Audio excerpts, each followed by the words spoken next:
Hello friends, అసలే bird flu వస్తుంది. ఎండాకాలం చికెన్ తింటే వేడి చేస్తుందో ఏమో అని సందేహపడుతున్నారు కదూ. మరి అలాంటి సందేహం ఏమీ లేకుండా కమ్మగా వేడి చేయకుండా ఎలా చేయాలో ఈ వీడియోలో చూసేయండి.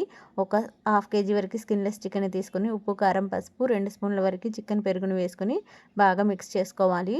ఇలా మొత్తం మిక్స్ చేసుకొని ఒక 2 గంటల పాటు మ్యారినేట్ చేసి పెట్టుకోవాలి. నేను కలిపినట్టుగా స్పీడ్గా కాకుండా కొంచెం నిదానంగా స్లోగా కలిపితే బొక్కలు చేతి కుచ్చుకోకుండా ఉంటాయి ఫ్రెండ్స్. ఈ విధంగా మొత్తం కలిపి పెట్టుకొని పక్కన పెట్టేసుకోవాలి. ఈలోపు స్టవ్ ఆన్ చేసుకొని కడాయి పెట్టుకొని 1 టేబుల్ స్పూన్ నిండా ధనియాలు, జీలకర్ర వేసుకొని దోరగా వేగించి పక్కన పెట్టేసుకోవాలి. అదే కడాయిలోకి టీ స్పూన్ నిండా ఆయిల్ని వేసి ఉల్లిపాయలు, టొమాటోలు, అల్లం వెల్లుల్లి, కాజు, ఉల్లి తరుగు వేసుకొని పచ్చివాసన పోయేంత వరకు వేగించుకొని పక్కన పెట్టేసుకోవాలి. ఆ తర్వాత చల్లబరుచుకొని మిక్సీ జార్లోకి వేగించుకున్న వాటన్నిటిని నీళ్ళు లేకుండా మెత్తటి పేస్ట్ లాగా గ్రైండ్ చేసి పక్కన పెట్టేసుకోవాలి.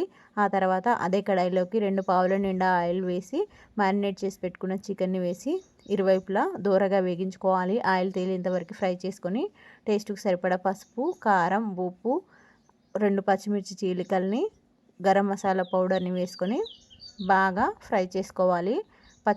కారం పచ్చివాసన పోయేంత వరకు ఫ్రై చేసుకొని మనం ముందుగా గ్రైండ్ చేసుకున్న మిక్చర్ని వేసి మరొకసారి కలుపుకొని ఆయిల్ తేలేంత వరకు ఉడికించుకుంటే ఎంతో కమ్మగా ఉండే, వేడి చేయకుండా ఉండే చికెన్ కర్రీ రెడీ అవుతుంది. కాజు చికెన్ కర్రీ రెడీ అవుతుంది. ఫైనల్గా కొత్తిమీర, పుదీనా వేసుకొని ఆయిల్ తేలేంత వరకు ఉడికించుకోవాలి. అంతే, ట్రై చేయండి.